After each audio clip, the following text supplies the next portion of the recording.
अजित, सूत्रांकडून काय माहिती समोर येते किंवा आता बराच वेळ झाला अजित पवार आणि कोकाटे यांच्यामध्ये चर्चा सुरू आहे, काय माहिती समोर येते?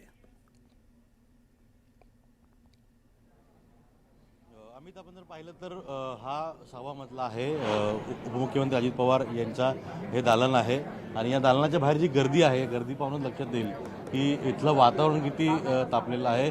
राजकीय वातावरण तापलेलंच आहे, पण या केबिनच्या बाहेर देखील वातावरण तापले. कारण का आतमध्ये अजित पवार आणि माणिकराव कोकाटे या दोघांची जवळपास अर्धा तासपेक्षा जास्त काळ झाला बैठक चालू आहे. आणि यामुळे जर आपण पाहिलं तर नेमकं या भेटीमागे काय कारण आहे किंवा हे या भेटीमध्ये काय निष्पन्न होतं हे जर आपण पाहिलं तर मूळ विषय जो आहे, विषय तोच आहे की माणिकराव कोकाटे यांचा राजीनामा आज होणार की नाही.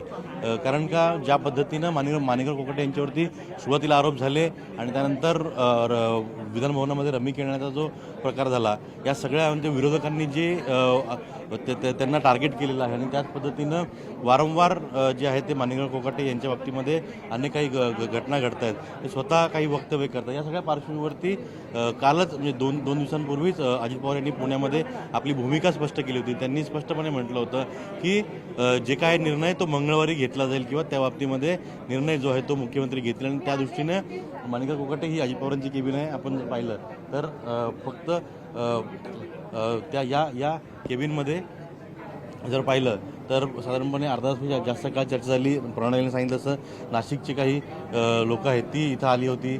त्यांनी अजित पवारांची भेट घेतली आणि आत्ता जी माहिती मिळते त्यानुसार अजित पवारांच्या अँटी चेंबरमध्ये नाशिकचे 2 पदाधिकारी माणिकराव कोकाटे आणि त्याच पद्धतीने अजित पवार या चौघांमध्ये बैठक सुरू आहे. आणि या बैठकीमध्ये काय नेमकं चर्चा होते हे थोड्या वेळात स्पष्ट होईल. पण कॅबिनेटला सुरुवात होईल आणि आजच्या कॅबिनेटमध्ये माणिकराव कोकाटे हे कॅबिनेट मंत्री म्हणून बसतील अशी देखील पूर्णपणे माहिती मिळालेली आहे. पण या कॅबिनेटनंतर त्यांचा राजीनामा होतो का काही कालावधीनंतर त्यांचा राजीनामा होतो हे स्पष्ट नाही आहे. अजित पवार यांच्या एकंदर सगळं वक्तव्य आपण जर पाहिलं किंवा ते प्रसारमाध्यमांशी बोलत होते किंवा त्यांनी काल एका ठिकाणी भाषण केलं त्या ठिकाणी ते बोलत होते, त्यावरून त्यांचा रुख जो आहे तो स्पष्ट दिसतोय की माणिकराव कोकाटे यांचं मंत्रिपद जे आहे हे जवळपास जाऊ शकतं. पण आज त्यांचं मंत्रिपद जाईल का यावर मात्र प्रश्नचिन्ह आहे. ही कॅबिनेट बैठक झाली आणि त्या बैठकीनंतर काय स्पष्ट होईल ते पुढे आपल्या लक्षात येईल. ही हालचाल आपण आतमध्ये पाहू शकता.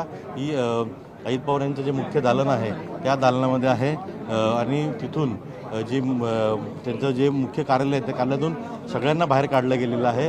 आतमध्ये फक्त अजित पवार आणि माणिकराव कोकाटे हे दोघंच आहेत. बाकी सगळ्यांना केबिनच्या बाहेर काढलं गेलं. त्यामुळे ही आत्ताची चर्चा जी होईल ती महत्त्वपूर्ण चर्चा होईल. अजित पवार जे आहेत ते माणिकराव कोकाटे यांना त्यांचा निर्णय जो आहे ते सांगतील. यामुळेच या सगळ्या केबिनच्या म्हणजे जे अजित पवारांची केबिन आहे त्या आतमध्ये अँटी चेंबर आणि बाहेर एक मुख्य ऑफिस आहे. या ठिकाणी जे आलेले आहेत तिथं दोघांनाच फक्त थांबवलेलं आहे. बाकी सगळ्यांना आता केबिनच्या बाहेर काढलेलं आहे.